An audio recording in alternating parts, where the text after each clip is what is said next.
2 minggu sebelum akad nikah, Raka mendengar calon istrinya berbohong dengan suara setenang orang yang sedang menyebut daftar belanja. Maya mengatakan kepada kakak iparnya bahwa Kirana baru saja meninggalkan rumah mereka, padahal perempuan itu tidak pernah datang. Malam itu, satu pesan di layar ponsel membuka rahasia yang telah disimpan selama berbulan-bulan. Perselingkuhan, ejekan terhadap seorang suami yang setia, dan bantuan dari perempuan yang sebentar lagi akan Raka nikahi. Undangan telah tersebar, gedung telah dibayar, keluarga dari luar kota sudah membeli tiket. Namun yang membuat Raka takut bukan uang yang akan hilang. Ia takut selama 6 tahun telah mencintai wajah yang sengaja dibentuk untuk menyenangkan semua orang. Ketika ia mencoba menyelamatkan seorang ayah dari kebohongan, keluarga Maya justru berusaha menutup kebenaran. Dan sebelum semuanya selesai, Maya harus memilih, kembali melindungi kakaknya atau menghancurkan keluarganya sendiri demi mengatakan kebenaran. Hujan baru saja berhenti di Antapani ketika Raka Pradipta masuk dari teras belakang dengan telapak tangan berdebu semen. Udara Bandung malam itu lembab dan dingin. Di halaman kecil rumahnya, ia sedang menyelesaikan bangku semen melingkar yang sejak lama dijanjikannya kepada Maya. Setelah menikah, kata mereka, tempat itu akan menjadi sudut untuk minum bandrek, memanggang jagung, dan menerima teman-teman tanpa harus memenuhi ruang tamu. Akad nikah mereka tinggal 2 minggu lagi. Selama 6 tahun bersama Maya Lestari, Raka tidak pernah merasa lebih yakin tentang apapun. Maya berusia 29 tahun, bekerja sebagai editor buku pelajaran sekolah dasar, dan memiliki kesabaran yang membuat orang nyaman berada di dekatnya. Ia jarang meninggikan suara. Ia hafal bagaimana Raka menyukai kopinya, selalu ingat mengirim makanan ketika pekerjaan Raka menumpuk, dan bisa membuat ibu Raka tertawa meski keduanya hanya berbicara melalui panggilan video. Raka sendiri berusia 35 tahun dan bekerja di unit investigasi sebuah perusahaan asuransi.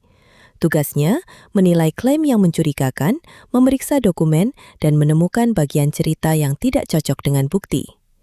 Ia terbiasa mendengar kebohongan, namun di rumah ia selalu menganggap dirinya boleh berhenti curiga. Malam itu, Maya sedang memasak soto Bandung di dapur. Aroma lobak, kaldu sapi, dan bawang goreng memenuhi rumah. Ketika Raka masuk untuk mengambil air, ia mendengar suara laki-laki dari pengeras ponsel di dekat talenan. Itu suara Bagas Santoso, suami Kirana, kakak Maya. "Mai, Kirana ada di sana?" tanya Bagas. Suaranya terdengar lelah. "Aku menelepon dari tadi, pesanku juga belum dibaca." Tanpa menoleh, Maya mengecilkan api kompor. "Tadi Kak Kirana mampir sebentar, baru pulang, mungkin sekitar setengah jam lagi sampai rumah." Raka berhenti di depan lemari es. Kirana tidak datang. Terakhir kali ia berada di rumah itu adalah 2 hari sebelumnya, ketika mengantar contoh warna kain untuk seragam keluarga.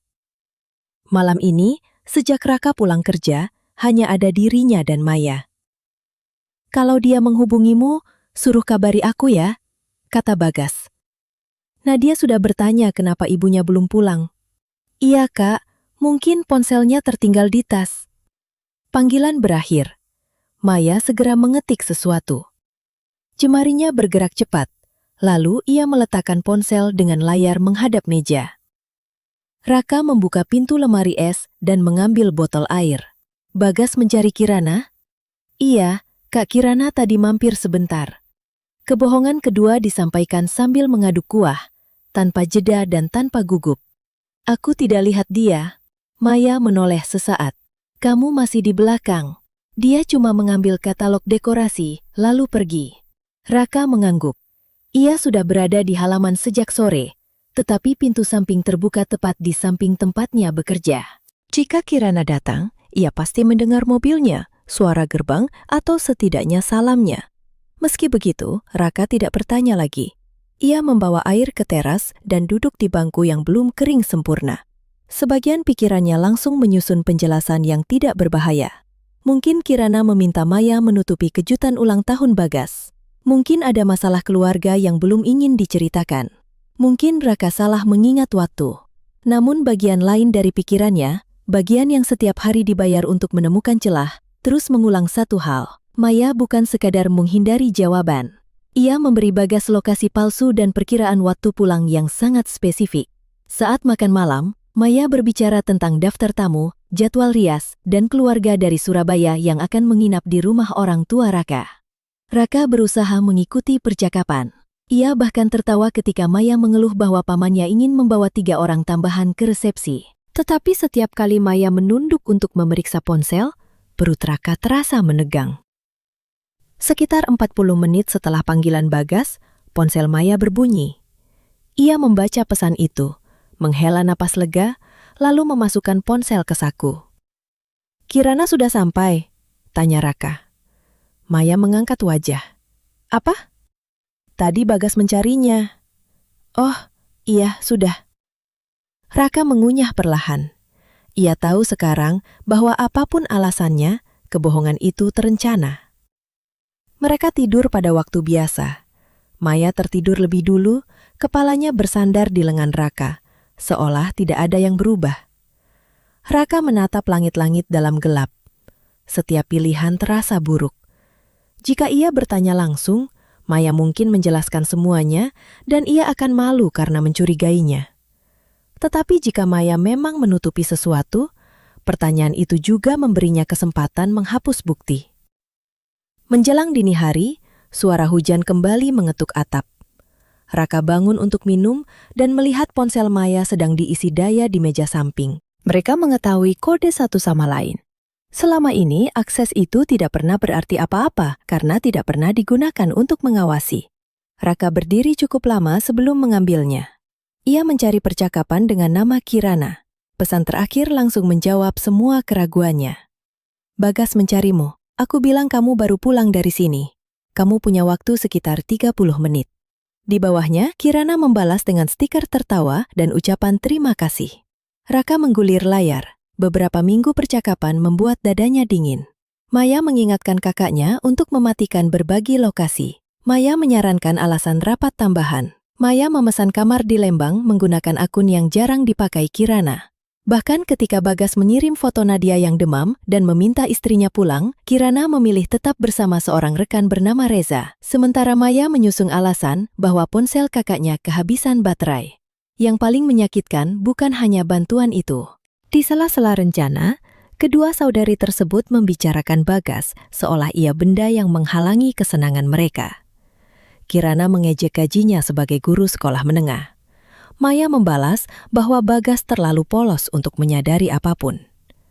Ketika Kirana menulis bahwa ia tidak akan meninggalkan suaminya karena Bagas pandai mengurus Nadia, Maya mengirim tanda setuju dan menambahkan bahwa setidaknya ada seseorang yang menjaga rumah.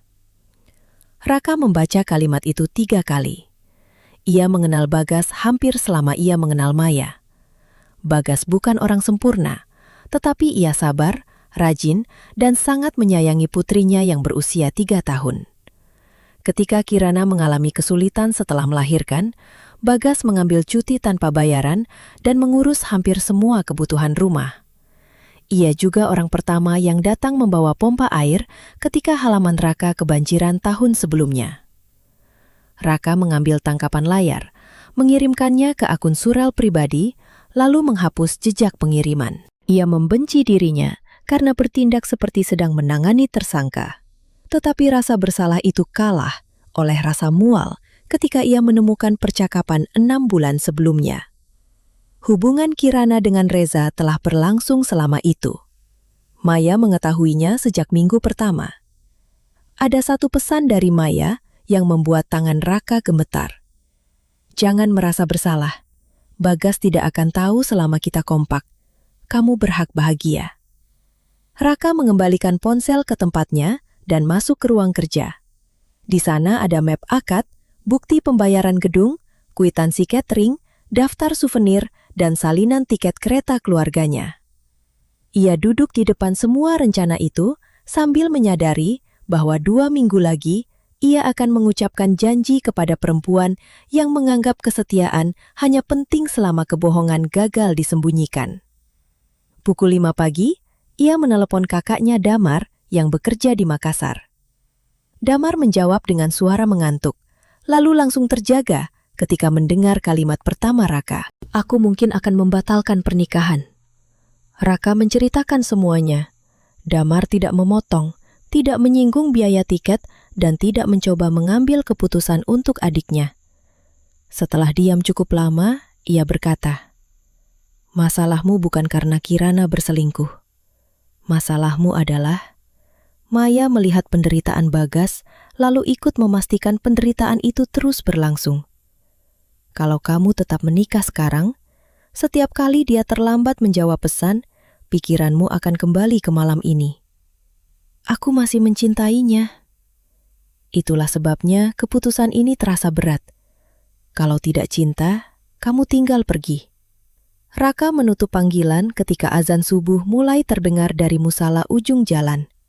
Ia berwudu, sholat dengan pikiran berantakan, lalu duduk di tepi sajadah sampai langit memucat. Tidak ada jawaban ajaib. Yang ada hanya keyakinan bahwa ia tidak boleh mengucapkan akad dalam keadaan tidak percaya kepada calon istrinya. Pagi itu, ia berangkat sebelum Maya bangun. Di kantor, angka-angka pada laporan klaim bergerak seperti semut di layar. Raka akhirnya meminta izin kepada atasannya dan pergi menemui Bagas di rumah orang tuanya di Cimahi. Bagas sedang mengambil cuti semester dan menjaga Nadia, karena Kirana mengatakan ada pelatihan kantor. Ketika pintu dibuka, Bagas tersenyum dan bertanya, apakah Raka datang untuk membicarakan susunan keluarga saat akad. Senyum itu membuat Raka hampir kehilangan keberanian. "Aku datang karena Kirana," katanya. Mereka duduk di meja makan. Nadia sedang tidur siang di kamar neneknya. Raka tidak memperpanjang pembukaan. Ia menunjukkan tangkapan layar satu persatu dan menjelaskan dari mana ia mendapatkannya. Wajah Bagas perlahan kehilangan warna. Ia tidak menangis. Ia hanya menatap sebuah pesan tentang demam Nadia terlalu lama, lalu bertanya dengan suara kecil. "Waktu itu Kirana bilang rapat sampai malam. Jadi dia sebenarnya di Lembang." Raka mengangguk. Bagas menutup wajah dengan kedua tangan. "Aku sudah curiga, tapi setiap kali aku bertanya, dia bilang aku posesif. Maya juga bilang aku terlalu banyak berpikir." Nama Maya terdengar seperti benda tajam. Raka menawarkan mengirim semua bukti dan menemani Bagas berkonsultasi dengan advokat. Ia menolak membuat rencana balas dendam atau menyentuh akun pribadi Kirana lagi. Pengalamannya mengajarkan bahwa bukti yang didapat dengan cara ceroboh dapat menjadi masalah baru. Mereka hanya perlu memastikan kebenaran dan melindungi Nadia dari pertengkaran. Bagas meminta satu hal. Ia ingin melihat sendiri Kirana bersama Reza. Bukan karena pesan Maya tidak cukup, tetapi karena selama bertahun-tahun ia dibiasakan meragukan nalurinya sendiri. Raka memahami itu. Mereka sepakat tidak akan menerobos tempat pribadi, memasang alat pelacak, atau melakukan sesuatu yang melanggar hukum. Sore nanti, Kirana sudah memberitahu Bagas bahwa ia akan makan malam dengan tim kantor di sebuah kafe di kawasan Dago.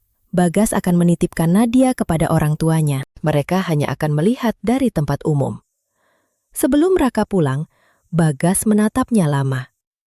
"Kalau kamu memberitahu aku, Maya akan tahu kamu membaca pesannya.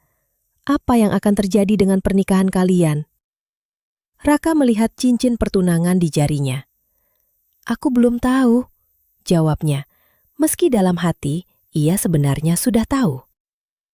Menjelang sore, Raka kembali ke rumah hanya untuk berganti pakaian. Maya sedang memeriksa susunan meja resepsi di laptop dan menyambutnya dengan senyum biasa. Ia bertanya mengapa Raka pulang lebih cepat. Raka mengatakan ada urusan dengan Wira, mantan rekan kerjanya, lalu mengambil jaket tipis dari lemari. Wira memang akan ikut. Mantan rekan Raka itu kini memiliki usaha dokumentasi dan bersedia menjadi orang ketiga jika Bagas kehilangan kendali. Mereka hanya akan mengambil foto dari ruang publik. Kafe itu berada di lantai atas bangunan tua di Dago. Dari warung kopi seberang jalan, mereka melihat Kirana tiba bersama dua rekan perempuan. 5 menit kemudian, seorang laki-laki tinggi berkemeja biru datang dan duduk di sebelahnya. Bagas mengenalinya sebagai Reza Mahendra, supervisor pemasaran di perusahaan Kirana. Dari profil publiknya, Wira mengetahui Reza juga sudah menikah dengan Dian dan memiliki seorang anak kecil. Selama hampir 1 jam, tidak terjadi sesuatu yang dapat disalahartikan. Mereka makan, tertawa, dan berbicara bersama rekan lain. Raka mulai berharap ada kemungkinan bahwa hubungan itu sudah berakhir. Lalu, 2 perempuan tadi pamit. Kirana dan Reza tetap tinggal. Ketika mereka turun ke trotoar, Reza meraih tangan Kirana. Kirana mendekat, memperbaiki kerah kemejanya, kemudian menyandarkan kepala di bahunya, seolah gerakan itu sudah dilakukan berkali-kali. Wira mengambil beberapa foto. Bagas tidak bergerak. "Cukup," kata Raka, "kita pulang." Namun Bagas menggeleng. "Aku ingin bicara dengannya malam ini, di rumah orang tuaku, bukan di depan Nadia. Aku akan meminta dia datang." Raka menyarankan agar Bagas menunggu sampai emosinya turun dan berkonsultasi lebih dulu dengan advokat. Bagas setuju untuk tidak mendatangi Kirana saat itu. Ia mengirim pesan bahwa Nadia akan menginap di rumah kakek neneknya karena ingin bermain dengan sepupu. Kirana membalas cepat. Ia mungkin pulang sedikit terlambat karena timnya masih mengevaluasi kampanye baru. Beberapa menit kemudian, Kirana dan Reza berpisah dari depan kafe. Kirana mengemudi menuju rumahnya di Buah Batu. Reza mengambil arah berbeda. Mereka bertiga tidak mengikuti lebih jauh. Bukti yang ada sudah cukup untuk menghentikan Bagas mempertanyakan kewarasannya sendiri. Di parkiran, Bagas akhirnya menangis. Bukan tangisan keras, melainkan air mata yang turun, sementara ia masih berusaha bicara normal. "Aku membuatkan bekal untuk dia pagi ini," katanya. Dia mengeluh kantornya terlalu sibuk, sampai tidak sempat makan. "Aku bangun lebih pagi untuk menggoreng tempe." Raka memeluknya tanpa kata. Dalam pekerjaan, ia sering melihat orang kehilangan uang. Malam itu, ia mengerti bahwa kehilangan kepercayaan jauh lebih rumit, karena tidak ada angka yang dapat menghitungnya. Wira mengantar Bagas ke rumah orang tuanya. Raka tetap di mobil beberapa menit, menatap pesan dari Maya yang menanyakan kapan ia pulang. Ia mengetik bahwa ia sedang dalam perjalanan. Sebelum menyalakan mesin, ia menelpon ibunya dan mengatakan pernikahan mungkin dibatalkan. Ibunya terdiam cukup lama, lalu hanya berkata bahwa Raka harus pulang ke Tasikmalaya jika membutuhkan tempat tinggal. Tidak ada pertanyaan tentang uang, tidak ada desakan untuk menjaga nama baik. Jawaban sederhana itu membuat tenggorokannya terasa panas. Raka tiba di rumah hampir pukul 10. Mobil Kirana tidak terlihat, tetapi sandal kakak Maya ada di depan pintu. Ketika masuk, ia menemukan Kirana menangis di sofa dan Maya duduk di sebelahnya. Wajah keduanya menoleh bersamaan. Untuk sesaat, Raka mempertimbangkan pergi. Ia sudah lelah, belum makan, dan tidak ingin menjalani percakapan terpenting dalam hidupnya di depan orang ketiga. Namun melihat Kirana di rumahnya juga berarti Bagas telah bergerak lebih cepat daripada yang disarankan. Raka meletakkan kunci di meja. "Ada apa?" Maya membuka mulut, tetapi Kirana menangis lebih keras. Raka menunggu. "Kak Bagas ingin berpisah," kata Maya akhirnya.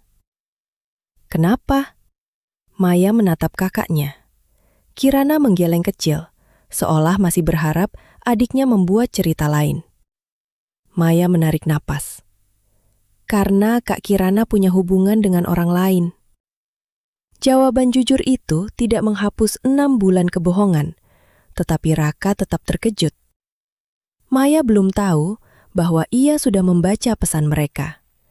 Ia masih memiliki kesempatan untuk memutar cerita, namun tidak melakukannya. "Kamu tahu?" tanya Raka. Maya mengangguk. "Aku tahu." "Sejak kapan?" "Sekitar 6 bulan. Kirana mengangkat wajah dengan marah. "Mai, kamu tidak perlu mengatakan semuanya sekarang." "Dia bertanya," jawab Maya pelan. Raka duduk di kursi seberang mereka. "Jadi selama 6 bulan kamu membantu Kirana berbohong kepada Bagas?" Maya menunduk. "Iya." Kamu membuat alasan ketika Nadia sakit. Kamu memesan tempat untuk mereka di Lembang. Kamu ikut mengejek Bagas. Kepala Maya terangkat. Wajahnya berubah pucat. Kirana berhenti menangis. Kamu membaca ponselku, bisik Maya. Aku mendengar kamu berbohong semalam. Lalu aku mencari alasan mengapa calon istriku melakukan itu. Kirana berdiri. Ini urusan rumah tanggaku. Kamu tidak punya hak mencampuri. Bagas punya hak mengetahui hidup yang sebenarnya ia jalani. Jadi kamu yang memberitahu dia. Raka tidak menjawab. Diamnya cukup.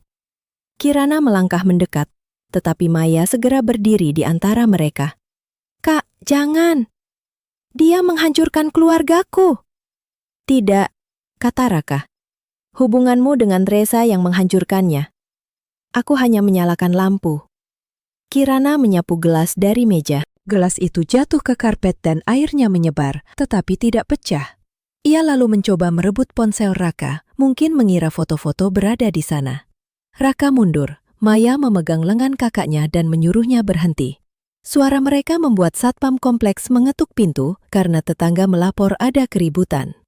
Raka membuka pintu dan meminta satpam menemani Kirana keluar. Ia tidak ingin membuat laporan polisi selama tidak ada yang terluka, tetapi ia juga tidak akan membiarkan Kirana menginap. Kirana memaki, menuduhnya sok suci, lalu menelepon ayahnya untuk menjemput. Maya berdiri di teras sampai mobil orang tuanya datang.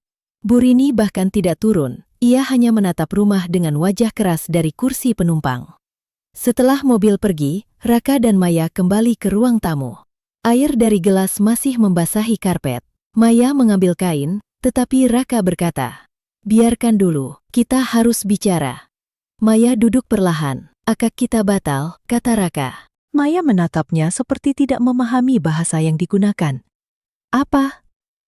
"Aku tidak bisa menikah 2 minggu lagi. Aku tidak percaya kepadamu. Aku tidak berselingkuh.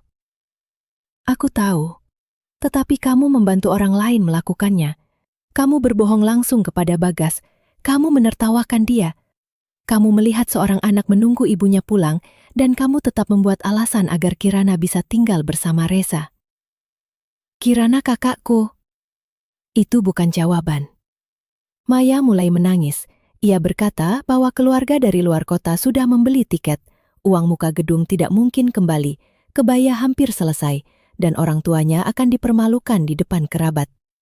Setiap alasan nyata, setiap alasan juga terasa kecil dibandingkan sumpah yang tidak lagi bisa Raka ucapkan dengan jujur. "Aku masih mencintaimu," kata Raka, "tapi cinta tidak membuatku tahu siapa dirimu ketika aku tidak melihat." Maya menutup wajah. "Berikan aku waktu untuk menjelaskan." "Aku akan mendengarkan." Namun, tanggal pernikahan tetap dibatalkan. Kalau suatu hari kita bisa membangun kepercayaan lagi, itu urusan nanti. Aku tidak akan menikah hanya karena catering sudah membeli beras dan daging. Maya terisak. Ia mengatakan Raka menghukum dirinya atas kesalahan Kirana. Raka membuka surel dan menunjukkan tangkapan layar pesan yang ditulis Maya sendiri. Tidak semua, hanya beberapa yang paling jelas. Maya membaca kalimat-kalimat itu seolah baru pertama kali melihatnya. Ketika sampai pada ejekan tentang gaji Bagas, bahunya turun. "Aku tidak tahu kenapa aku menulis seperti itu," katanya. "Karena saat bersama Kirana, kamu menjadi orang yang berbeda. Aku hanya berusaha membuat dia tidak marah. Dengan membantu dia melukai orang lain?" Maya tidak punya jawaban. Malam itu, mereka tidur di kamar terpisah. Raka berada di ruang kerja, dikelilingi berkas pernikahan.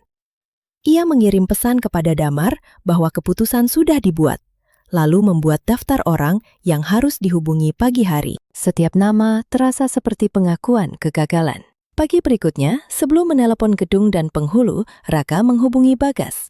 Bagas mengatakan Kirana datang ke rumah orang tuanya setelah meninggalkan rumah Raka. Percakapan mereka disaksikan ayah dan ibu Bagas. Kirana mengakui hubungannya, tetapi memohon agar perpisahan ditunda demi Nadia. Bagas menjawab bahwa ia akan berkonsultasi dengan advokat dan untuk sementara mereka tinggal terpisah. Maaf karena masalahku menghancurkan rencanamu, kata Bagas. Masalahmu hanya menunjukkan masalah yang sudah ada dalam hubunganku.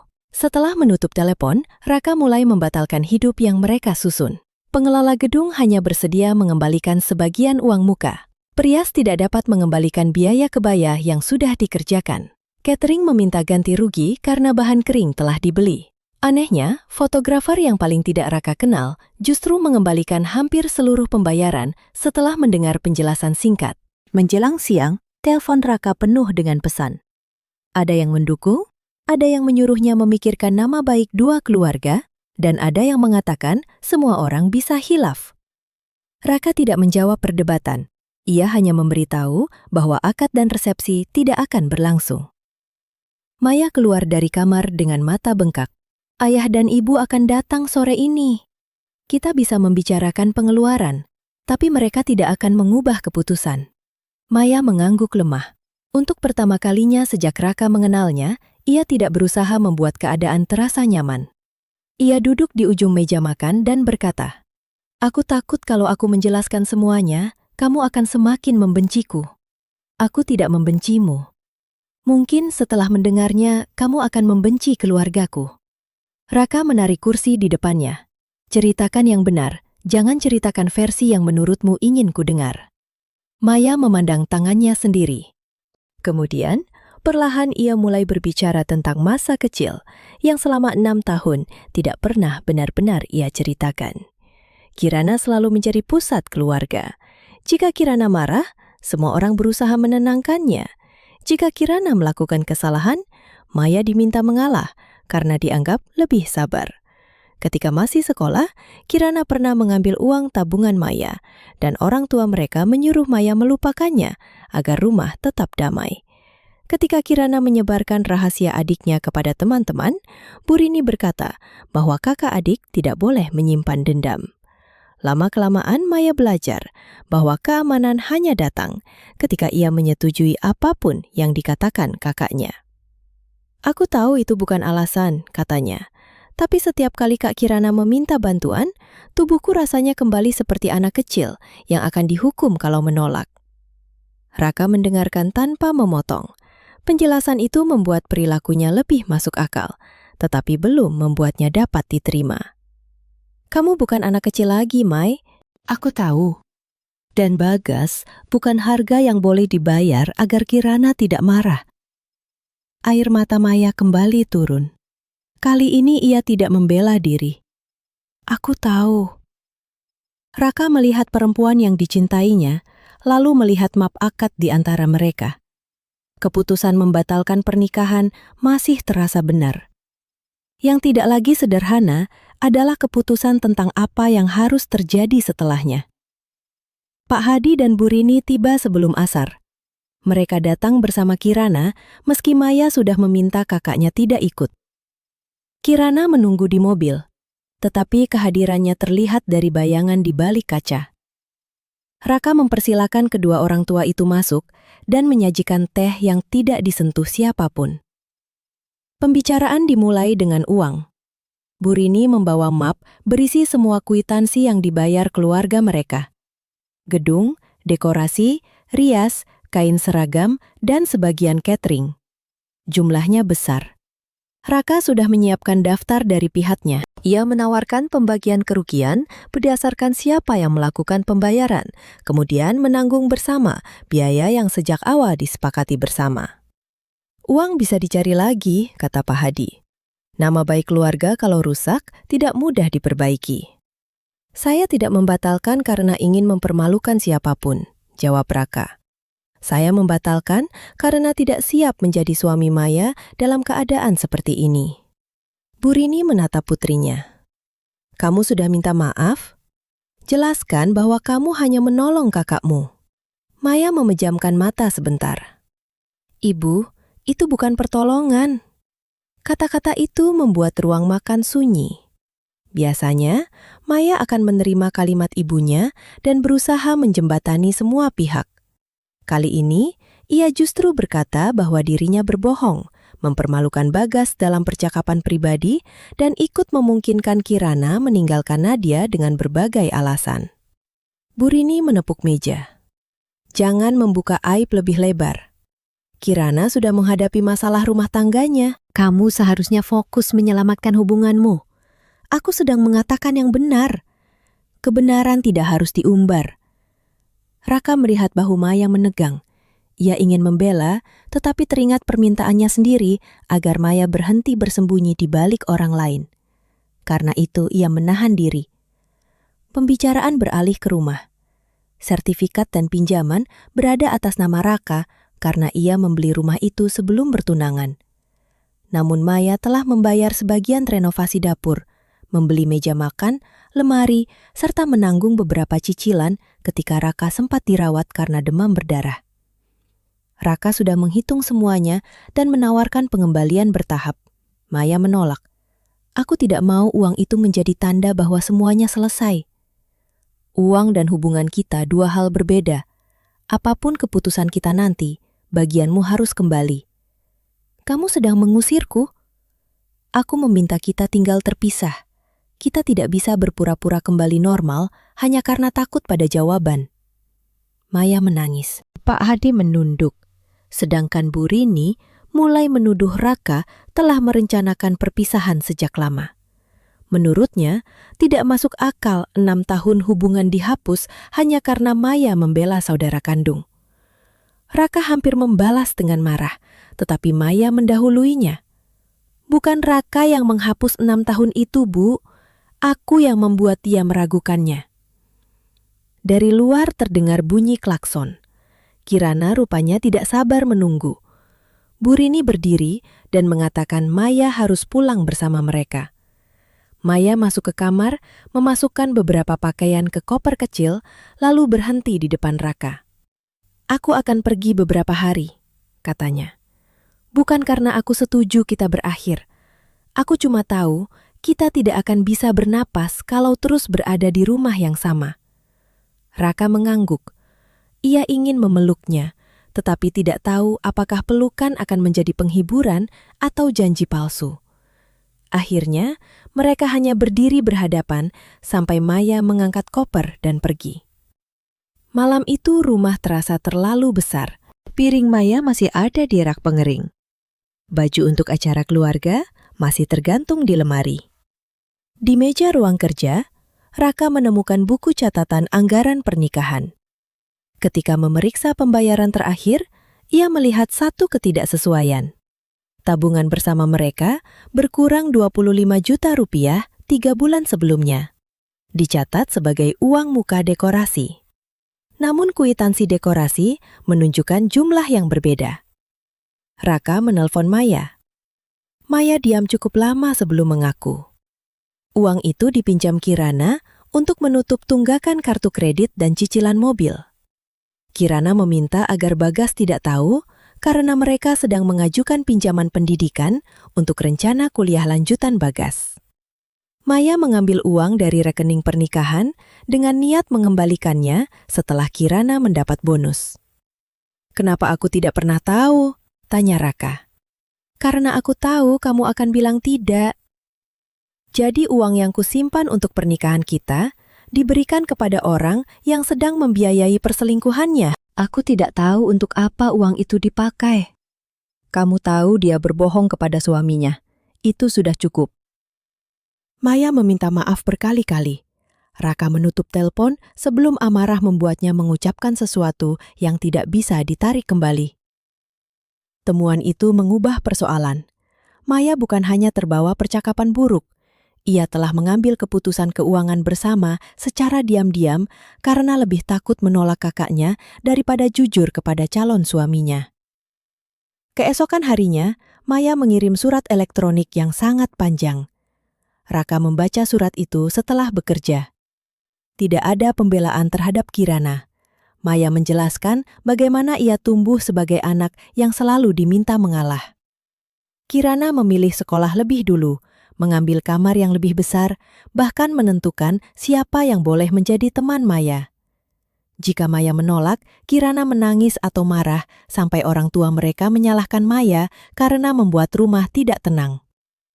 Maya juga mengakui bahwa kebiasaan itu merembes ke semua hubungan. Ia jarang berdebat dengan Raka bukan karena selalu sependapat, melainkan karena takut penolakan kecil akan berkembang menjadi kehilangan cinta.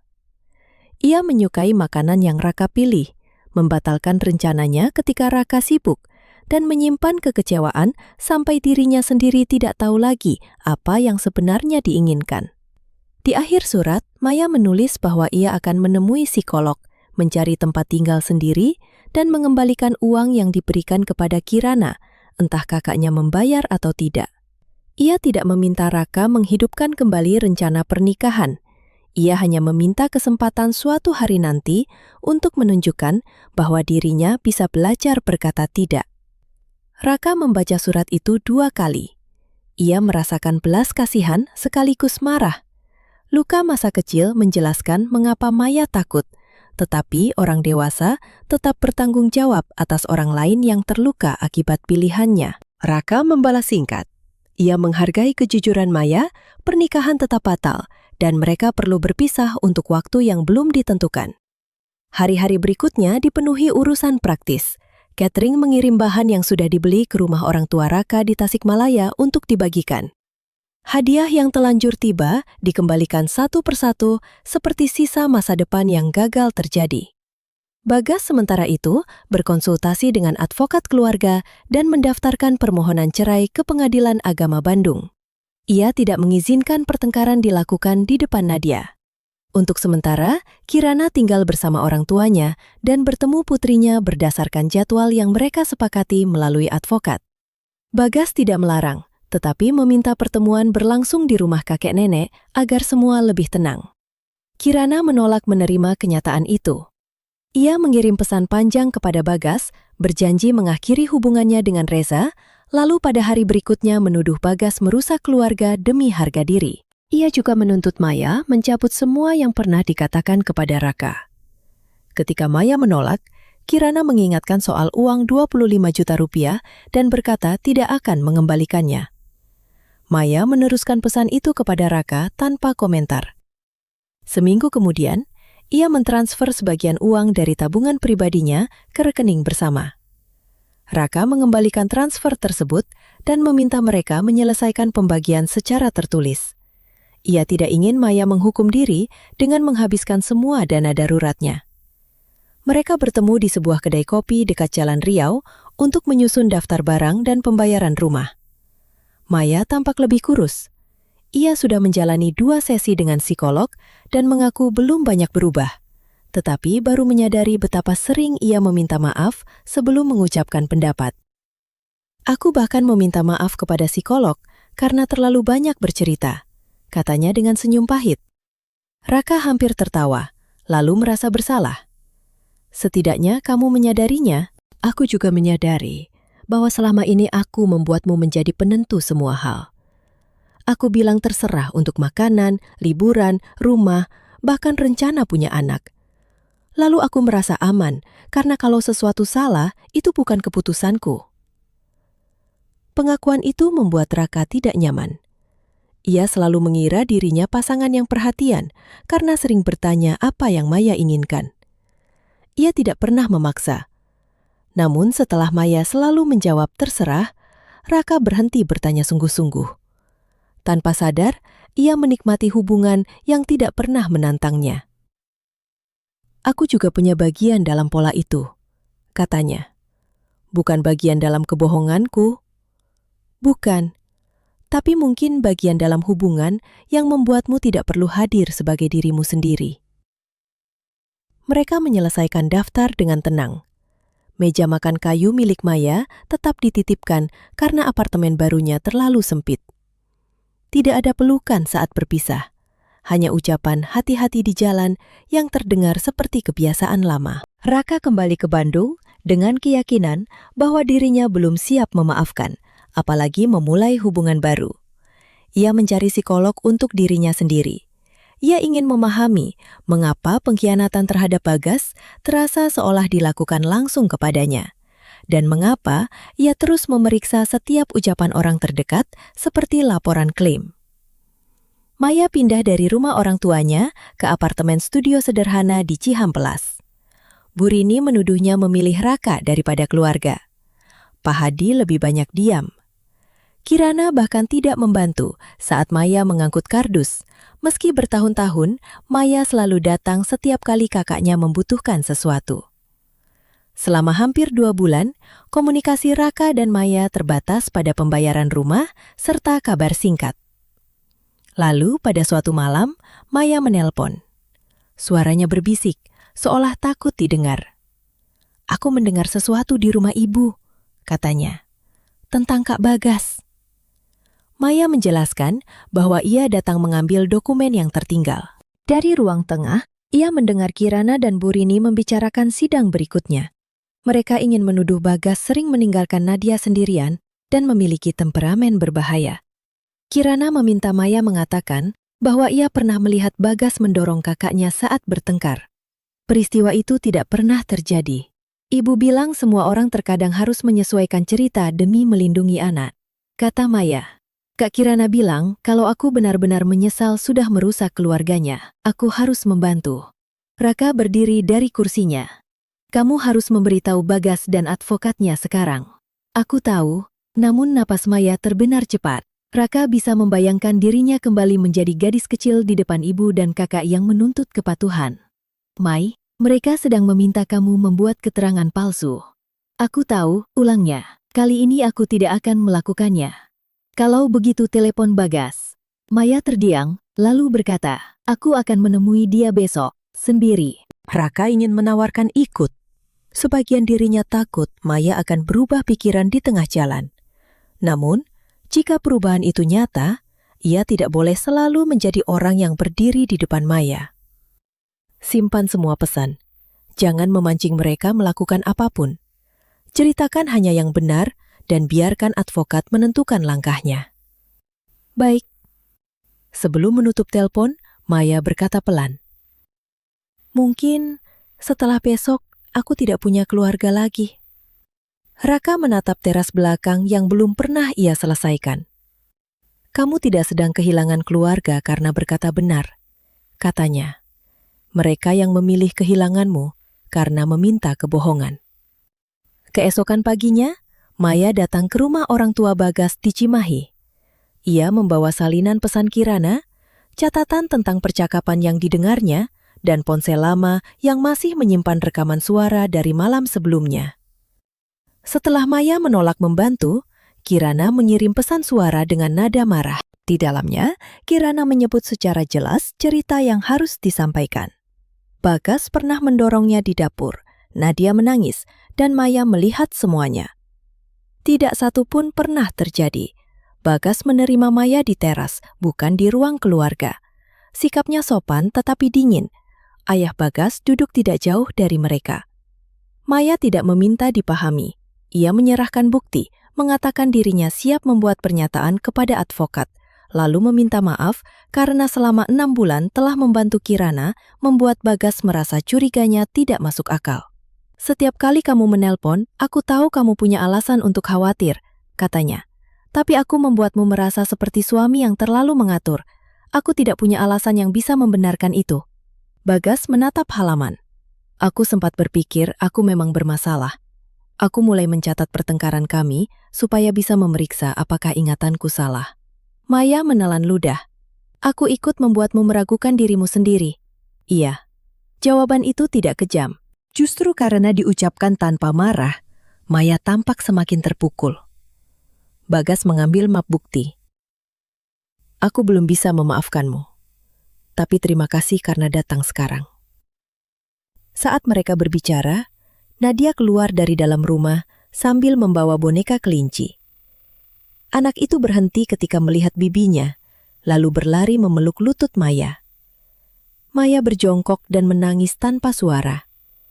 Bagas tidak menjauhkan putrinya, tetapi juga tidak menggunakan momen itu untuk melunakkan percakapan. Nadia boleh menyayangimu, katanya. Itu tidak berarti kita berpura-pura tidak ada yang terjadi. Maya mengangguk. Ia bermain sebentar dengan Nadia di teras, kemudian pulang.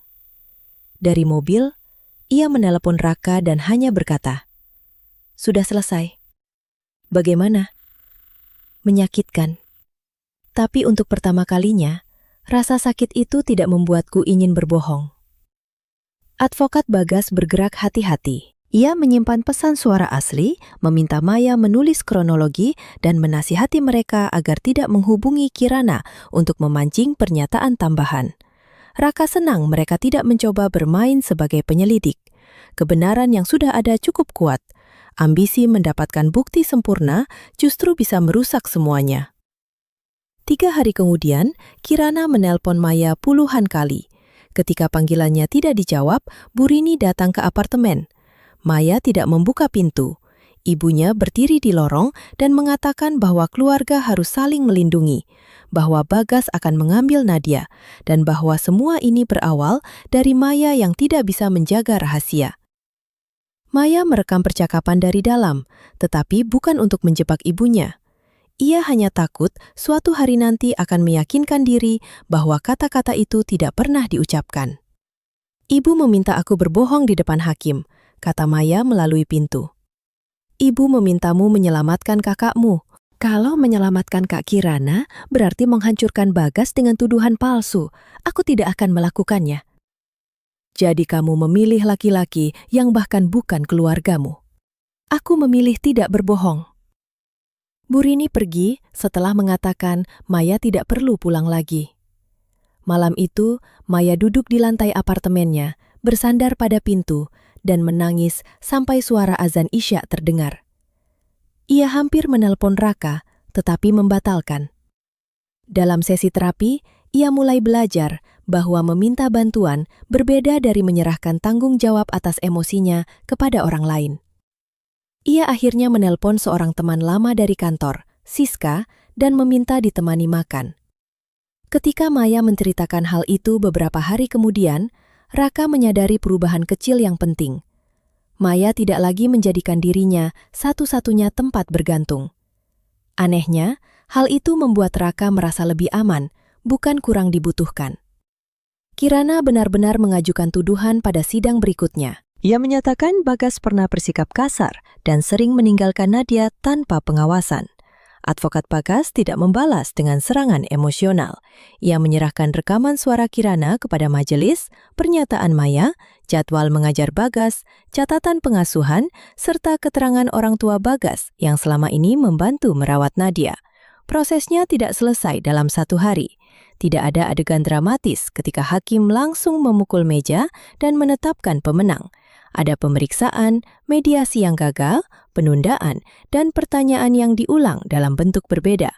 Namun, tuduhan Kirana mulai kehilangan kekuatan karena detail ceritanya berubah.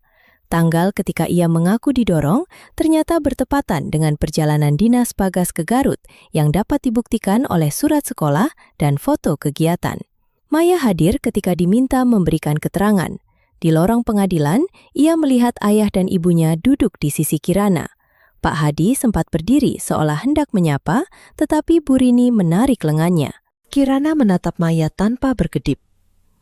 Pada saat itu, Maya masih punya kesempatan untuk mundur, mengatakan ia salah paham atau melemahkan pernyataan. Ia tidak melakukannya. Ia menjawab hanya yang diketahui, mengakui perannya menutupi perselingkuhan, dan menolak melebih-lebihkan kesalahan siapapun. Bahkan ketika advokat Kirana mencoba menggambarkan dirinya sebagai adik pendendam yang ingin merebut perhatian keluarga, Maya tetap tenang. "Saya tidak datang karena membenci kakak saya," katanya. "Saya datang karena saya pernah membantu satu kebohongan dan melihat akibatnya. Saya tidak akan membantu kebohongan kedua." Setelah sidang, Maya muntah di toilet. Tangannya gemetar begitu keras sampai ia sulit membuka keran. Namun ketika keluar, ia tidak mengejar orang tuanya atau meminta Raka menjemput. Siska sudah menunggu di lobi seperti yang mereka rencanakan. Raka mengetahui semua itu dari Bagas, bukan Maya. Bagas menelpon malam hari dan berkata bahwa keterangan Maya mungkin menyelamatkannya dari pembatasan pertemuan dengan Nadia selama proses berlangsung. Dia tidak meminta aku menyampaikan apa-apa kepadamu, tambah Bagas. Tapi menurutku kamu perlu tahu. Raka berterima kasih. Setelah menutup telepon, ia menatap nama Maya di daftar kontak selama beberapa menit. Ia ingin mengirim pesan bahwa dirinya bangga. Namun kata bangga terasa seperti penghargaan dari guru kepada murid. Seolah Maya melakukan semua itu untuk mendapat penilaian darinya. Akhirnya ia hanya menulis. Bagas bilang kamu sudah memberikan keterangan.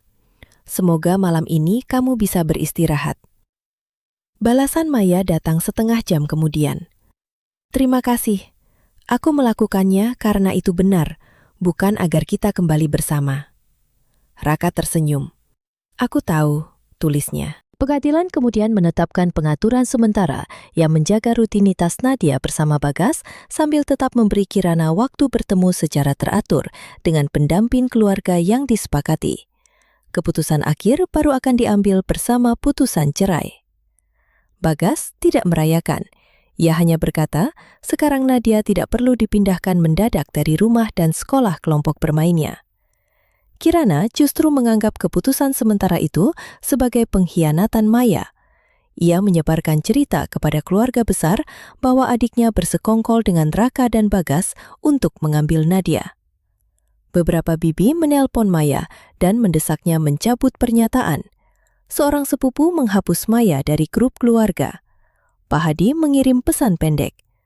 Ayah sayang kamu, tapi ayah tidak bisa melawan ibu sekarang.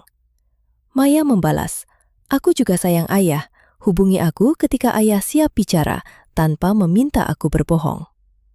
Kalimat itu sederhana, tetapi bagi Maya rasanya seperti melompati jurang. Ia mengurus sisa barang di rumah orang tuanya dengan ditemani Siska. Bu Rini tidak berada di rumah. Pak Hadi membukakan pintu dan membantu menurunkan 2 kardus dari lemari. Mereka hampir tidak bicara. Di kamar lamanya, Maya menemukan sertifikat lomba menulis ketika sekolah, beberapa buku catatan, dan foto 2 saudari kecil memakai kebaya saat pernikahan sepupu. Dalam foto itu, Kirana merangkul bahunya erat. Maya tidak merobeknya. Ia menyimpan foto tersebut di dasar kardus sebagai pengingat bahwa seseorang dapat mencintai dan menyakiti pada waktu yang sama. Sementara itu, Raka mulai menjalani hidup yang tidak lagi diatur oleh hitungan mundur menuju pernikahan. Ia kembali bekerja penuh, menyelesaikan bangku semen di teras dan menanam serai serta pandan di sudut halaman. Ia juga menjalani konseling. Psikolognya menunjukkan bahwa kewaspadaan Raka berguna dalam pekerjaan, tetapi dapat berubah menjadi kebutuhan mengendalikan semua hasil ketika dibawa ke hubungan pribadi. Raka menyadari ia terus menunggu Maya melakukan kesalahan lagi, seolah satu kesalahan baru akan membebaskannya dari keputusan sulit. Jika Maya gagal, ia bisa pergi tanpa keraguan. Jika Maya berubah, Raka harus menentukan apakah cinta cukup untuk mengambil risiko kedua. Mereka bertemu sebulan sekali untuk menyelesaikan urusan keuangan rumah. Maya kini berani tidak setuju. Ketika Raka menawarkan jumlah pengembalian yang menurutnya terlalu besar, Maya datang dengan perhitungan sendiri. Mereka berdebat selama hampir 1 jam, lalu menemukan angka yang adil. Dulu Maya pasti akan menerima angka pertama hanya untuk menghindari ketegangan. Raka tidak pernah membayangkan dirinya bisa merasa lega setelah kalah dalam perdebatan soal kwitansi lemari. Pada pertemuan berikutnya, Maya berkata, "Aku belum meminta maaf dengan benar. Kamu sudah berkali-kali meminta maaf. Aku mengatakan maaf karena takut kamu pergi. Itu berbeda." Ia lalu menyebut kesalahannya satu persatu, tanpa menyalahkan Kirana, masa kecil, atau ibunya. Ia mengakui mengambil uang tanpa izin, membohongi Bagas, merendahkan orang yang tidak pantas direndahkan, dan menyembunyikan bagian dirinya dari Raka. Ia tidak meminta jawaban setelah selesai. Raka berkata, "Aku menerima permintaan maafmu. Tapi aku belum tahu apakah aku bisa mempercayaimu seperti dulu. Aku juga tidak ingin kamu mempercayaiku seperti dulu." Raka mengerutkan kening. "Dulu kamu percaya karena mengira aku tidak mungkin berbuat salah. Kalau suatu hari kamu percaya lagi, Aku ingin itu karena kamu mengenalku sebagai manusia yang bisa salah dan memilih memperbaikinya. Jawaban itu tinggal lama di benak Raka. Beberapa minggu kemudian, Maya meminta izin Bagas untuk menemui Nadia. Ia tidak datang membawa hadiah mahal atau mencoba membeli kasih sayang keponakannya. Mereka menggambar di teras rumah orang tua Bagas dan membuat perahu kertas ketika hujan turun. Bagas mengirim satu foto kepada Raka. Maya duduk di lantai. Bajunya terkena cat air, sementara Nadia tertawa di sampingnya. Raka melihat foto itu berkali-kali. Ia rindu pada Maya, tetapi kini kerinduannya bukan lagi kepada perempuan sempurna yang selalu berkata iya. Ia rindu kepada perempuan yang menangis setelah berkata tidak, lalu tetap mempertahankan jawabannya. Pada malam ulang tahun Raka, Maya mengirim pesan singkat tanpa hadiah dan tanpa ajakan bertemu. Semoga tahun ini kamu hidup lebih tenang dan tidak perlu menjadi penyelidik di rumah sendiri. Raka membaca pesan itu sambil duduk di bangku teras yang akhirnya selesai. Untuk pertama kalinya sejak pernikahan dibatalkan, ia membalas bukan karena ada uang atau dokumen yang harus dibahas. Kalau akhir pekan kamu senggang, mau minum kopi? Bukan untuk membicarakan rumah. Maya baru menjawab beberapa menit kemudian. Mau, tapi aku yang pilih tempatnya. Maya memilih warung kecil di Lembang yang menghadap kebun sayur, jauh dari kafe tempat Kirana bertemu Reza dan rumah yang dipenuhi sisa rencana pernikahan. Mereka datang terpisah dan Raka menunggu Maya sebelum memesan. Aku mau surabi oncom, kata Maya setelah duduk. Kamu tidak suka kan? Aku bisa makan yang manis. Bagus, berarti kita tidak perlu selalu menyukai hal yang sama. Maya tersenyum dan Raka tertawa. Percakapan pertama mereka tanpa urusan praktis terasa canggung, tetapi tidak palsu. Mereka berbicara tentang pekerjaan, film yang baru ditonton, dan tanaman pandan Raka yang hampir mati karena terlalu banyak disiram. Tidak ada pembahasan tentang kembali bersama sampai hujan mulai turun di kebun. Aku tidak ingin salah membaca pertemuan ini, kata Maya. Kita sedang berkencan atau hanya dua orang yang pernah hampir menikah dan ingin menjadi teman? Raka menghargai keberaniannya bertanya langsung. Aku belum tahu. Aku ingin mengenalmu lagi, tanpa tanggal pernikahan di depan kita. Aku bersedia, tapi aku tidak mau menjalani ujian yang jawabannya hanya kamu yang tahu. Maksudmu? Jangan mengundangku dekat, lalu diam-diam menunggu aku gagal. Kalau kamu ingin berhenti, katakan. Kalau kamu curiga, tanya. Aku tidak akan menyerahkan ponsel setiap kali kamu takut, dan aku tidak mau hubungan kita berubah menjadi investigasi. Kalimat itu menusuk karena benar. Raka terbiasa menilai risiko dengan mengumpulkan sebanyak mungkin data. Namun manusia tidak dapat dicintai, seperti klaim yang harus dibuktikan sah. Aku setuju, katanya. Dan kamu juga harus mengatakan ketika tidak suka sesuatu. Jangan menyimpan lalu menyesuaikan diri. Aku baru saja melakukan itu. Iya, rasanya menyebalkan. Mereka tertawa lagi. Itu bukan rekonsiliasi besar. Tidak ada cincin, pelukan panjang, atau janji bahwa semua akan baik-baik saja. Raka hanya membayar kopinya sendiri. Maya membayar makanan, lalu mereka berjalan di bawah dua payung terpisah menuju parkiran. Setelah pertemuan itu, mereka mulai bertemu seminggu sekali. Kadang makan nasi timbel, kadang berjalan di taman kota, kadang hanya membeli buku. Mereka sepakat belum akan menginap bersama dan tidak menyebut diri pasangan. Maya tetap tinggal di apartemennya. Raka tetap mengembalikan bagian biaya rumah sesuai perjanjian tertulis. Kemandirian itu awalnya terasa seperti jarak, lalu perlahan menjadi ruang yang sehat. Maya tidak lagi meminta izin untuk membuat rencana. Raka tidak lagi menganggap perubahan jadwal sebagai tanda penolakan. Ketika Maya membatalkan makan malam karena harus menyelesaikan naskah, Raka sempat merasa gelisah. Dulu Maya tidak pernah menomorduakan dirinya. Kemudian, ia menyadari bahwa justru kemampuan Maya memprioritaskan pekerjaan adalah tanda bahwa ia berhenti hidup hanya untuk menyenangkan pasangan. Ujian terbesar datang tanpa direncanakan. Suatu sore, Raka melihat Maya di lobi sebuah hotel di pusat Bandung. bersama seorang laki-laki yang tidak dikenalnya. Mereka duduk dekat, menatap satu laptop. Lalu laki-laki itu menyentuh bahu Maya sambil tertawa. Raka sedang menghadiri pemeriksaan klaim di gedung yang sama. Seluruh tubuhnya bereaksi sebelum pikirannya sempat bekerja. Jantungnya cepat, telapak tangan dingin, dan kepalanya langsung menyusun kemungkinan kebohongan. Ia bisa mengambil foto dari kejauhan. Ia bisa bertanya kepada resepsionis. Ia bisa menunggu dan mengikuti mereka. Semua keterampilan itu tersedia.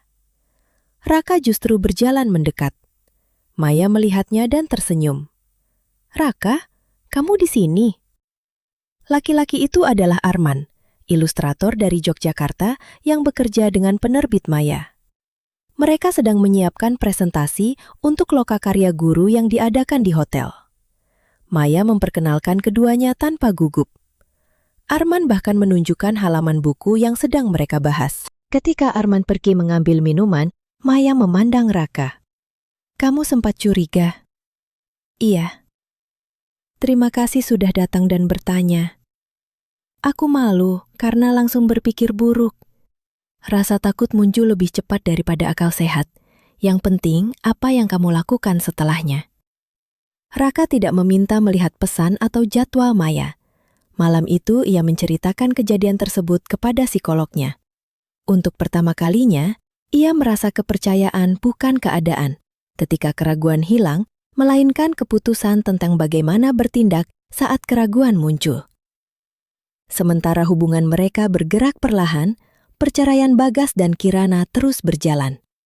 Reza mengakhiri hubungan segera setelah perkara menjadi pembicaraan di kantor. Ia meminta Kirana menghapus semua pesan dan mengatakan dirinya tidak pernah menjanjikan masa depan. Kirana baru mengetahui kemudian bahwa Reza juga mengatakan kepada istrinya bahwa kedekatan mereka hanya gosip. Bagas memiliki kontak istri Reza dari dokumen yang ditemukan advokatnya dalam proses pembuktian. Ia ragu memberitahu perempuan itu karena tidak ingin tindakannya dianggap sebagai balas dendam yang mengganggu proses cerai. Setelah mendapatkan nasihat hukum dan menunggu tahap yang tepat, ia akhirnya menghubungi perempuan bernama Dian. Mereka bertemu di tempat umum. Bagas membawa salinan foto, pesan, dan bukti perjalanan. Dian datang dengan wajah curiga dan pulang dalam keadaan sangat tenang, ketenangan yang lebih menakutkan daripada tangisan. Ia mengucapkan terima kasih karena Bagas memberinya pilihan untuk menentukan hidup berdasarkan fakta.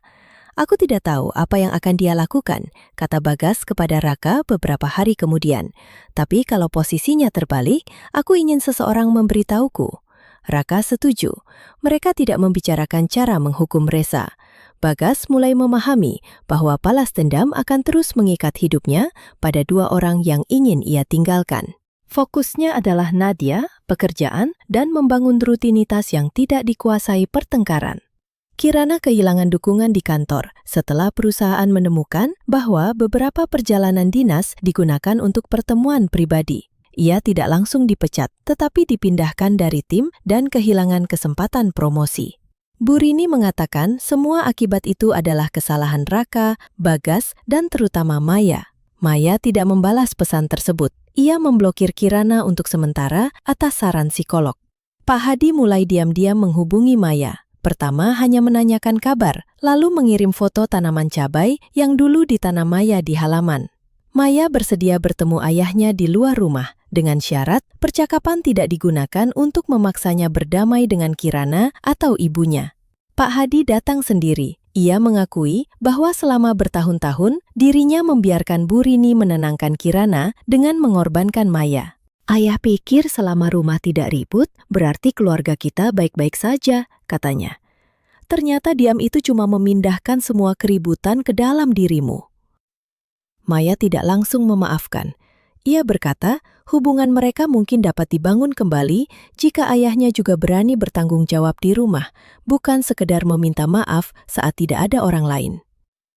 Pak Hadi tampak sedih, tetapi menerima syarat itu. Ketika Maya menceritakan pertemuan tersebut kepada Raka, ia tidak meminta saran, ia hanya ingin berbagi. Raka mendengarkan dan bertanya bagaimana perasaannya. Maya menjawab bahwa ia bahagia ayahnya datang, marah karena terlambat, dan takut berharap. Dulu ia akan memilih satu perasaan yang paling mudah diterima orang lain. Kini ia membiarkan semuanya ada bersamaan. Hubungan Raka dan Maya juga mulai memiliki konflik kecil yang sehat. Maya tidak suka Raka sering membalas pesan kerja saat mereka makan. Raka kesal karena Maya selalu terlambat beberapa menit. Mereka berdebat tentang apakah Raka terlalu keras menilai seseorang, dan apakah Maya terlalu cepat menganggap kritik sebagai penolakan. Tidak semua percakapan berakhir manis. Pernah Maya pulang dalam keadaan marah, lalu kembali menelpon keesokan harinya, bukan untuk meminta maaf karena marah, melainkan untuk membahas masalah dengan lebih tenang. Raka menyadari, 6 tahun tanpa pertengkaran bukan tanda hubungan sempurna. Itu tanda satu orang tidak pernah membawa dirinya secara utuh ke meja. Anehnya, beberapa bulan dengan perbedaan pendapat membuat ia merasa lebih mengenal Maya daripada seluruh masa pertunangan mereka. Pada bulan ke-6 setelah pernikahan dibatalkan, mereka memutuskan menjalani konseling pasangan. Keputusan itu datang dari keduanya. Terapis meminta mereka tidak membahas kapan akan menikah selama beberapa sesi pertama. Mereka harus berbicara tentang kejujuran, batas dengan keluarga, uang, anak, dan cara mengambil keputusan. Dalam satu sesi, Raka mengakui ia masih menyimpan salinan semua pesan Maya dan Kirana di tempat penyimpanan daring. Maya terdiam. Bukti itu pernah diperlukan untuk Bagas, tetapi perkaranya kini ditangani melalui saluran hukum dan salinan resmi sudah dimiliki advokat. "Kenapa masih kamu simpan?" tanya Maya. "Karena takut suatu hari aku akan lupa seberapa buruknya." "Atau karena kamu takut memaafkan?" Raka tidak bisa langsung menjawab. Terapis tidak menyuruhnya menghapus. Ia meminta Raka menentukan fungsi bukti tersebut dalam hidupnya sekarang. Malam itu Raka memindahkan salinan yang relevan ke Bagas, memastikan penerimaan, kemudian menghapus berkas dari akun pribadinya. Ia tidak memberitahu Maya untuk mendapat pujian. Dalam sesi berikutnya, ketika topik itu muncul, ia hanya mengatakan bahwa dirinya tidak ingin terus memelihara ruang arsip untuk hari terburuk mereka.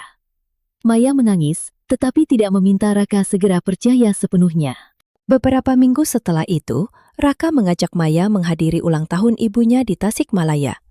Ia menjelaskan bahwa undangan tersebut bukan pengumuman mereka kembali bersama, dan bukan tes untuk melihat apakah Maya cocok dengan keluarga. Maya menerima. Keluarga Raka menyambut hangat, tetapi tidak berpura-pura semuanya biasa. Damar, yang datang dari Makassar, berbicara empat mata dengan Maya. "Aku marah waktu tahu apa yang kamu lakukan," katanya. "Tapi Raka bilang kamu sedang bekerja keras memperbaikinya. Aku tidak akan menghakimi proses yang tidak kulihat." Maya menjawab, "Kamu berhak marah. Aku hanya berharap suatu hari tindakanku sekarang lebih keras suaranya daripada tindakanku dulu." Saat perjalanan pulang, Raka bertanya apakah Maya merasa sedang diperiksa seluruh keluarga. Maya berkata sedikit, lalu menambahkan bahwa itu konsekuensi yang dapat dipahami. Namun ia juga meminta Raka tidak terlalu sering menceritakan detail terapi mereka kepada Damar. Raka setuju. Batas itu terasa adil. Malam berikutnya, mereka duduk di teras belakang rumah Raka. Hujan tipis membuat udara dingin. Maya memperhatikan bangku semen yang akhirnya dicat abu-abu dan lampu taman yang dipasang di sepanjang dinding. "Dulu aku membayangkan kita menerima tamu setelah menikah di sini," kata Raka. "Aku juga. Sekarang aku tidak tahu apa yang harus kubayangkan." Maya menatap tanaman serai. "Untuk sekali ini, mungkin kita tidak perlu membayangkan terlalu jauh." Raka menggenggam tangannya. Maya membalas, tetapi tidak bersandar kepadanya seperti dulu. Mereka duduk sebagai dua orang yang memilih berada di tempat yang sama, bukan sebagai pasangan yang merasa harus memenuhi rencana lama. "Aku ingin kita eksklusif lagi," kata Raka. "Benar-benar mencoba sebagai pasangan." Maya menarik napas. "Aku juga." Tapi apartemenku tetap kupakai, terapi tetap jalan, dan kita tidak membicarakan lamaran sampai keduanya siap. Setuju, kamu tidak akan berubah pikiran besok karena suasana malam ini romantis. Aku sudah memikirkan ini berminggu-minggu. Maya tersenyum. Bagus, karena aku juga. Tidak ada cincin ketika mereka memulai lagi. Hanya 2 cangkir bandrek, tangan yang saling menggenggam, dan kesepakatan bahwa hubungan baru mereka tidak boleh dibangun di atas ketakutan kehilangan satu sama lain. 1 tahun setelah Raka mendengar kebohongan di dapur, putusan cerai Bagas dan Kirana akhirnya keluar. Prosesnya lebih panjang daripada yang dibayangkan semua orang, tetapi pengaturan untuk Nadia cukup jelas. Nadia tinggal terutama bersama Bagas agar sekolah dan rutinitasnya tidak berubah. Kirana mendapat jadwal pertemuan teratur dan diwajibkan mengikuti beberapa rekomendasi pendampingan keluarga sebelum jadwal itu dapat diperluas.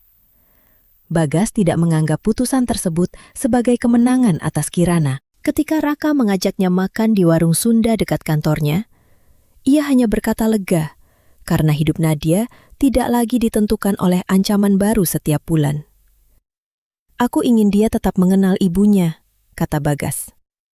Tapi aku juga ingin Kirana mengerti bahwa menjadi ibu bukan hak untuk menggunakan anak sebagai alat tawar. Kirana masih tinggal dengan orang tuanya. Hubungannya dengan Reza telah selesai dan peluang karirnya tidak sebaik dulu. Menurut kabar yang sampai melalui Pak Hadi, Kirana mulai menemui psikolog, meski tidak ada yang tahu apakah itu karena keinginan sendiri atau saran advokat. Maya tidak mengejek dan tidak terburu-buru berdamai. Ia berkata, perubahan Kirana adalah tanggung jawab Kirana. Jarak tetap diperlukan sampai kakaknya mampu mengakui kesalahan tanpa menuntut orang lain melupakan akibatnya. Bagas perlahan memberi Maya kesempatan lebih sering bertemu Nadia. Pada awalnya, selalu di rumah orang tua Bagas. Kemudian Maya diizinkan mengajak keponakannya ke toko buku atau taman selama beberapa jam. Kepercayaan itu tumbuh bukan karena satu kesaksian di pengadilan, melainkan karena Maya datang tepat waktu, tidak membawa pesan dari Kirana, dan tidak pernah menempatkan Nadia di tengah konflik orang dewasa. Suatu sore, Bagas berkata kepada Maya, "Aku belum melupakan apa yang terjadi. Mungkin aku tidak akan pernah lupa. Tapi aku sudah tidak takut kamu akan membantu Kirana mengambil Nadia dariku." Maya menjawab, "Itu lebih dari yang pantas kuminta. Jangan membuat semua hal tentang pantas atau hukuman. Lakukan saja yang benar berikutnya." Kalimat Bagas menjadi sesuatu yang sering diingat Maya. Terapi mengajarkannya bahwa rasa bersalah dapat menjadi bentuk lain dari berpusat pada diri sendiri. Jika ia terus memikirkan seberapa buruk dirinya, ia tetap tidak benar-benar melihat kebutuhan orang yang disakiti. Karena itu, ia berhenti membuat permintaan maaf baru dan memilih konsisten pada tindakan. Hubungannya dengan Pak Hadi membaik perlahan. Ayahnya mulai berani menolak ketika Bu Rini meminta ia menyampaikan tekanan kepada Maya.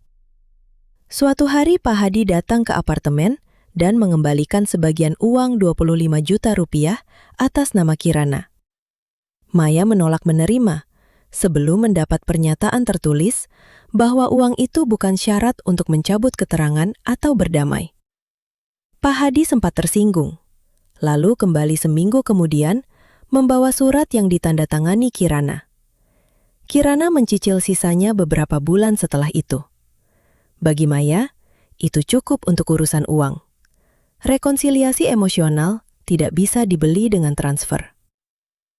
Bu Rini masih belum mau bertemu. Sesekali ia mengirim pesan panjang tentang kewajiban anak kepada orang tua. Maya membalas dengan sopan bahwa pintunya terbuka untuk percakapan yang tidak berisi ancaman, tuduhan, atau permintaan menutupi kesalahan Kirana. Setelah itu, ia berhenti menjelaskan. Menetapkan batas tidak lagi terasa seperti tindakan kejam, meski tetap menyakitkan. Raka dan Maya menjalani hubungan baru mereka tanpa mengumumkan apapun kepada keluarga besar. Mereka tetap tinggal terpisah.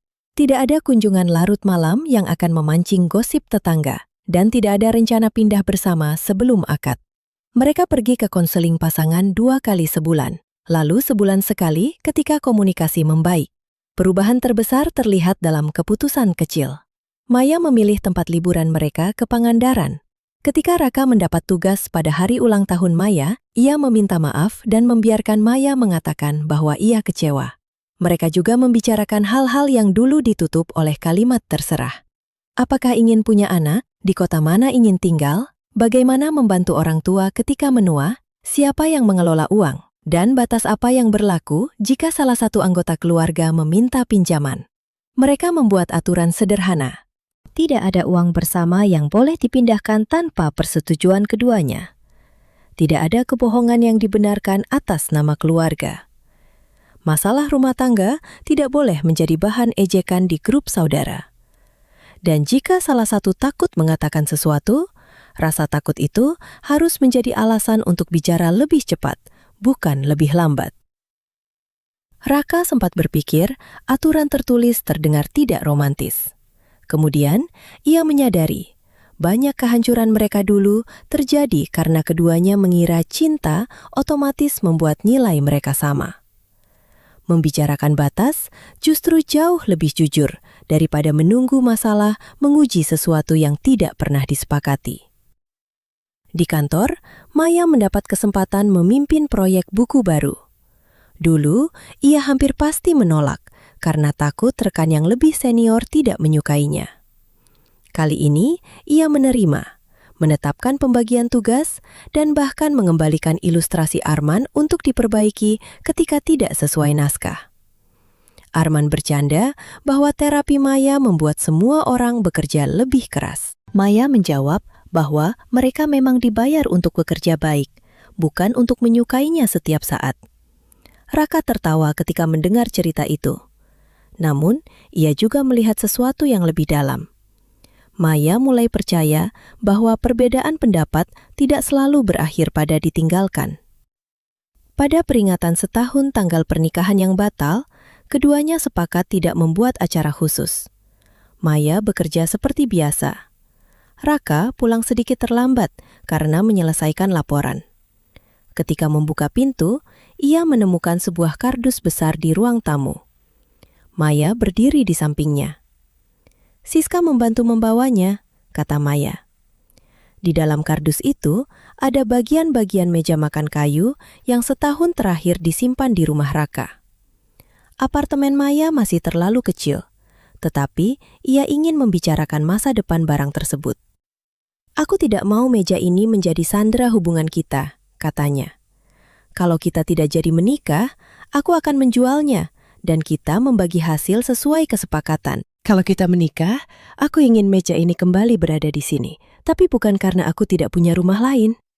Raka memahami bahwa Maya tidak sedang membicarakan furnitur. Ia sedang mengatakan dirinya siap memilih rumah itu tanpa terpaksa bergantung padanya. "Aku sudah memikirkan hal yang sama," kata Raka. "Bukan tentang mejanya, tentang kita." Maya menunggu. Setahun lalu, ia akan tersenyum dan memberi jawaban yang dikira Raka inginkan sebelum pertanyaannya selesai. Sekarang, ia hanya menunggu. Raka mengambil kotak kecil dari laci ruang kerja. Di dalamnya, ada cincin pertunangan lama yang dikembalikan Maya setelah pindah. Ia meletakkannya di meja, masih di dalam kotak. "Aku tidak mau memberikan cincin ini lagi," katanya. Wajah Maya berubah, tetapi ia tidak mengalihkan pandangan.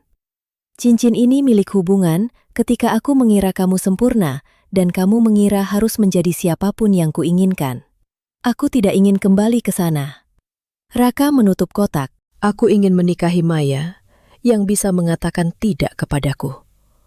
Maya yang punya apartemen, pekerjaan, teman, dan pendapat sendiri. Aku ingin kita memilih cincin baru bersama, membuat akad kecil dan tidak berutang hanya untuk meyakinkan keluarga besar bahwa kita bahagia." Maya menatapnya lama. Air mata mulai memenuhi mata, tetapi ia mengusapnya sebelum jatuh. "Kamu sedang melamar?" "Aku sedang bertanya apakah kita siap mulai merencanakan pernikahan baru." Tidak harus segera. Kalau jawabanmu belum, aku tetap ingin bersama. Maya duduk. Aku ingin menikah denganmu. Tapi ada syarat. Raka tersenyum. Tentu saja ada. Konseling pranikah tetap lanjut. Kita membuat perjanjian keuangan dengan notaris. Bukan karena aku merencanakan perceraian, tetapi karena aku tidak mau uang lagi menjadi wilayah yang bisa kusembunyikan. Dan kita tidak memakai gedung besar. Aku setuju. Aku belum selesai. Silakan. Aku tidak mau Ibu atau Kak Kirana hadir kalau mereka datang hanya untuk menjaga penampilan. Ayah boleh hadir jika dia menghormati batas kita. Bagas dan Nadia juga baru kita undang kalau Bagas merasa nyaman. Raka mengangguk. Setuju. Dan aku yang memilih makanan penutup. Selama bukan surabi oncom. Maya tertawa sambil menangis. Itu bukan makanan penutup. Mereka tidak mengumumkan lamaran malam itu, karena bahkan belum membeli cincin. Seminggu kemudian, mereka memilih cincin sederhana di toko kecil, lalu memberitahukan rencana kepada keluarga inti. Ibu Raka memeluk Maya dan berkata dirinya senang, tetapi meminta mereka tidak terburu-buru. Damar bercanda bahwa ia baru akan membeli tiket setelah tanggal benar-benar ditetapkan. Pak Hadi menerima kabar dengan mata berkaca-kaca. Ia berkata akan datang sebagai ayah Maya, bukan sebagai utusan untuk memaksa perdamaian keluarga. Bu Rini tidak menjawab pesan. Kirana mengirim satu kalimat. Semoga kali ini kamu tidak menyalahkan orang lain kalau gagal.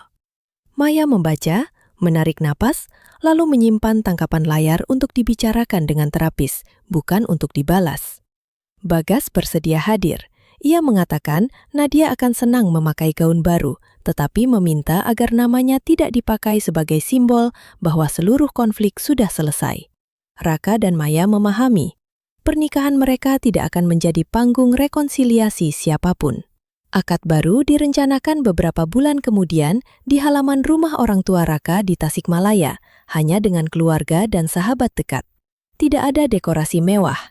Mereka memilih catering kecil, kain yang dapat dipakai kembali, serta dana darurat yang tidak boleh disentuh.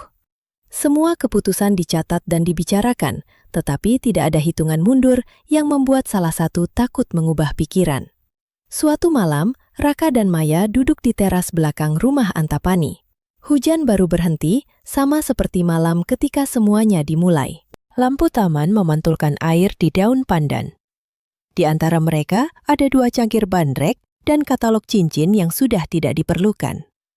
Kalau kamu tidak masuk untuk minum malam itu, mungkin kita sudah menikah setahun, kata Maya. Mungkin. Dulu aku berharap kamu tidak mendengar percakapan itu. Sekarang, Maya memandang bangku semen, rumah, lalu cincin baru di jarinya. Sekarang aku berharap aku sudah berani mengatakan kebenaran sebelum kamu harus menemukannya. Raka menggenggam tangannya. Ia tidak berkata bahwa semua terjadi untuk alasan yang baik. Terlalu banyak orang terluka untuk membuat kesimpulan semudah itu. Bagas kehilangan pernikahannya. Nadia harus hidup di antara 2 rumah. Dian membangun ulang hidupnya. Maya kehilangan kedekatan dengan ibu dan kakaknya. Raka kehilangan keyakinan bahwa cinta dapat membuat seseorang kebal dari sisi gelap orang yang dicintainya. Namun dari semua kehilangan itu, ada sesuatu yang akhirnya mereka peroleh, hubungan yang tidak bergantung pada kesempurnaan palsu. 2 minggu sebelum pernikahan pertama, Raka merasa hidupnya hancur karena satu kebohongan. Setahun kemudian, ia memahami bahwa yang hancur adalah rencana yang dibangun di atas keheningan. Cinta mereka tidak selamat karena ia menutup mata, dan bukan pula karena Maya cukup pandai meminta maaf. Cinta itu mendapat kesempatan kedua karena ketika pilihan paling berat datang, Maya akhirnya berkata tidak kepada keluarganya dan ya kepada kebenaran, bahkan saat ia belum tahu apakah Raka akan kembali. Kali ini, mereka tidak menuju akad sebagai 2 orang yang yakin tidak akan pernah saling mengecewakan. Mereka menuju ke sana sebagai 2 orang yang tahu kekecewaan mungkin datang, tetapi kebohongan tidak boleh menjadi tempat berlindung.